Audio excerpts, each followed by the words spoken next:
ঈদের দিনে সবাই হাতে সুন্দর করে মেহেদি পরে আর আমি ভুঁড়ি পরিষ্কার করি। কি বা করবো এই সুন্দর হাতে মেহেদি পরে, সেই তো ভুঁড়িই পরিষ্কার করতে হবে। সংসারী হয়ে গেছি, সেই ছোটবেলার মতো এখন আর ঈদের দিনে সাজুগুজু করা হয় না। সব কাজ সেরে বিকেলবেলা যখন একটু সময় পাই তখন আর সাজুগুজু করতে ইচ্ছে করে না। ঈদের কয়েকদিন আগ থেকে আমার শরীরটা অনেক খারাপ, অনেক বেশি সিক হয়ে গেছি, গলাটাও বসে গেছে, তাই ভয়েসটা অন্যরকম লাগছে। আসসালামু আলাইকুম এভরিওয়ান, সবাইকে ঈদ মোবারক। ভুঁড়ি পরিষ্কার করতে আমার একটুও খারাপ লাগে না, আমি ভুঁড়ি খেতে অনেক বেশি পছন্দ করি, তাই নিজের হাতেই নিজে পরিষ্কার করে নেই, সুন্দরভাবে একদম ধবধবা সাদা করে নেই। অন্য কাউকে দিয়ে পরিষ্কার করিয়ে নিলে ওটাকে আমার আবার রিপিট করে কাজ করে নিতে হয়, তাই আমি কাউকে দিয়েই করাই না। প্রথমেই আমি নিজের মতো করে সুন্দরভাবে ভুঁড়িটাকে একদম ফ্রেশ সাদা করে ফেলি। ঘুম থেকে উঠেই সকাল সকাল গরুটার কাছে চলে আসলাম, দেখি গরুটার অনেক পরিবর্তন, অনেক বেশি জেদি ছিল, অনেক শান্ত হয়ে গেছে। আমি আবার চলে আসলাম অন্যদের গরু দেখতে।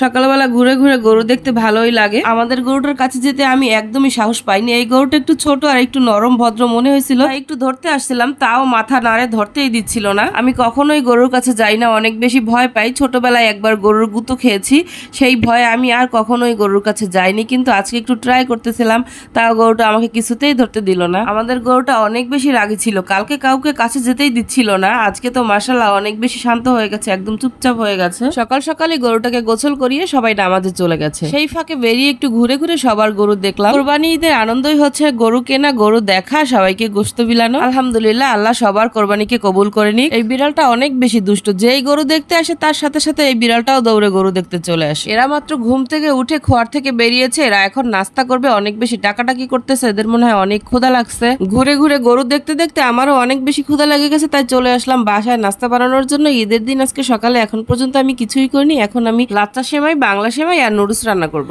এবারের ঈদে স্পেশাল কিছু বানালাম না, যেহেতু আমার শরীরটা বেশি ভালো না। যাই কিছু বানাই আর না বানাই, রান্না করি আর না করি, ঈদের দিন সকালে কিন্তু নুডলস আমাকে রান্না করতেই হয়, যেহেতু আমার ছেলে মেয়ে নুডলস খেতে অনেক বেশি পছন্দ করে। রান্না শেষ করে হালকার উপরে ঘরটাকে একটু গুছিয়ে নিলাম। সেমাইগুলো একটু ঠান্ডা হলে ফ্রিজে রেখে দিব, ঠান্ডা লাচ্চা সেমাই খেতে কিন্তু অনেক বেশি মজা। ভুঁড়ি নিয়ে চলে আসতে বসে বললাম ভুঁড়ি পরিষ্কার করার জন্য। ফুটন্ত গরম পানির মধ্যে ভুঁড়িগুলো দিয়ে হালকা একটু নাড়াচাড়া দিয়ে উঠিয়ে নিলাম। আমার নিজের কাজ আমি নিজেই করি, আমার কোনো হেল্পিং হ্যান্ড নেই। মাঝে মাঝে কাউকে ডাকি একটু টুকিটাকি কাজ করানোর জন্য, আর এখন তো কুরবানির ঈদ, এই মুহূর্তে কাউকে পাওয়াই পসিবল না। আর এমনিতেও আমি ভুঁড়ি কাউকে দিয়ে পরিষ্কার করালে সেটা আমার পছন্দ হয় না, আমাকে আবার রিপিট করে সেই কাজটা করতে হয়, তার চেয়ে ভালো নিজেই করে নিই। এদিকে মাংস এনে কিন্তু আপনাদের ভাইয়া মাংসগুলোকে ভাগে ভাগে ভাগ করে দিয়েছে আত্মীয় স্বজনের জন্য, নাম লিখে লিখে এখানে আমরা 25 ভাগ করে নিয়েছি মাংসগুলোকে। এদিকে আমার মেয়ে বসে পড়েছে মাংস রান্না করবে বলে সকল মশলাপাতি নিয়ে, এই প্রথম সে গরুর মাংস রান্না ট্রাই করবে, এর আগে কখনোই রান্না করেনি। আমি আবার একটু বলে বলে দিলাম যে এই মশলাগুলো দিয়ে দাও, তাহলেই হয়ে যাবে। মাংসটাকে হাত দিয়ে ভালোভাবে মাখিয়ে নিয়ে তারপর কিন্তু চুলার উপরে বসিয়ে দিয়েছে। আজকে কিন্তু আমি রান্নার কাছে একদমই আসিনি,